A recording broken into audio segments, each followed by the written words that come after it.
Judges 16, New Living Translation. One day Samson went to the Philistine town of Gaza and spent the night with a prostitute.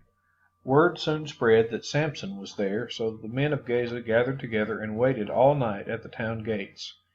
They kept quiet during the night, saying to themselves, "When the light of morning comes, we will kill him." But Samson stayed in bed only until midnight. Then he got up, took hold of the doors of the town gate, including the two posts, and lifted them up, bar and all. He put them on his shoulders and carried them all the way to the top of the hill, across from Hebron. Some time later, Samson fell in love with a woman named Delilah, who lived in the valley of Sorek. The rulers of the Philistines went to her and said, "Entice Samson to tell you what makes him so strong and how he can be overpowered and tied up securely. Then each of us will give you 1,100 pieces of silver." So Delilah said to Samson, "Please tell me what makes you so strong and what it would take to tie you up securely." Samson replied, "If I were tied up with 7 new bowstrings that have not yet been dried, I would become as weak as anyone else." So the Philistine rulers brought Delilah 7 new bowstrings, and she tied Samson up with them. She had hidden some men in one of the inner rooms of her house, and she cried out, "Samson, the Philistines have come to capture you." But Samson snapped the bowstrings as a piece of string snaps when it is burned by a fire. So the secret of his strength was not discovered. Afterward Delilah said to him, "You've been making fun of me and telling me lies. Now please tell me how you can be tied up securely." Samson replied, "If I were tied up with brand new ropes that had never been used, I would become as weak as anyone else." So Delilah took new ropes and tied him up with them. The men were hiding in the inner room as before, and again Delilah cried out, "Samson, the Philistines have come to capture you." But again Samson snapped the ropes from his arms as if they were thread. Then Delilah said, "You've been making fun of me and telling me lies. Now tell me how you can be tied up securely." Samson replied, "If you were to weave the 7 braids of my hair into the fabric on your loom, and tighten it with the loom shuttle, I would become as weak as anyone else."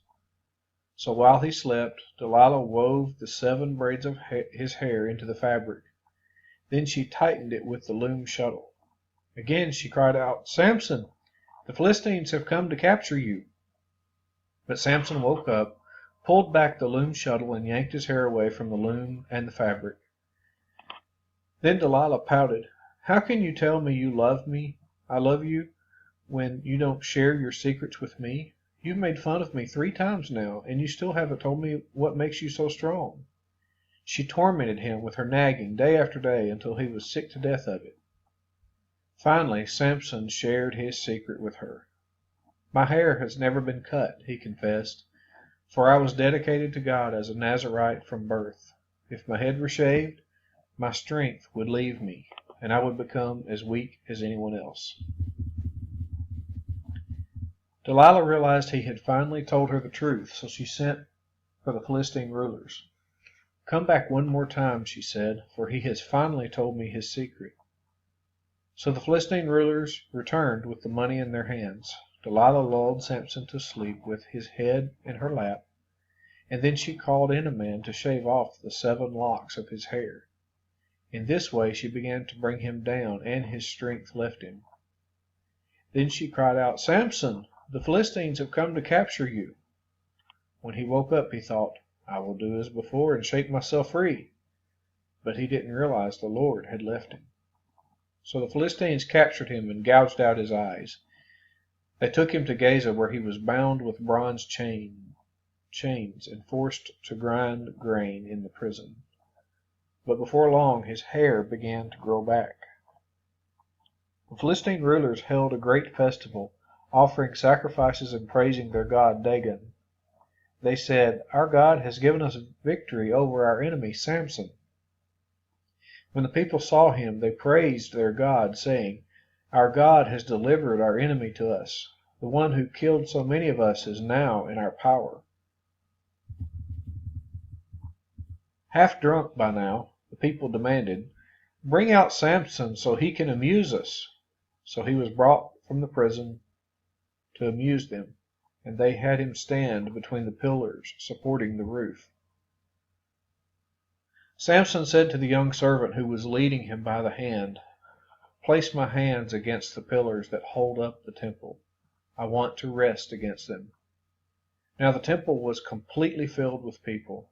All the Philistine rulers were there, and there were about 3,000 men and women on the roof who were watching as Samson amused them. Then Samson prayed to the Lord, "Sovereign Lord, remember me again. O God, please strengthen me just one more time. With one blow, let me pay back the Philistines for the loss of my 2 eyes." Then Samson put his hands on the 2 center pillars that held up the temple. Pushing against them with both hands, he prayed, "Let me die with the Philistines." And the temple crashed down on the Philistine rulers and all the people. So he killed more people when he died than he had during his entire lifetime. Later his brothers and relatives went down to get his body. They took him back home and buried him between Zorah and Eshtaol, where his father Manoah was buried. Samson had judged Israel for 20 years.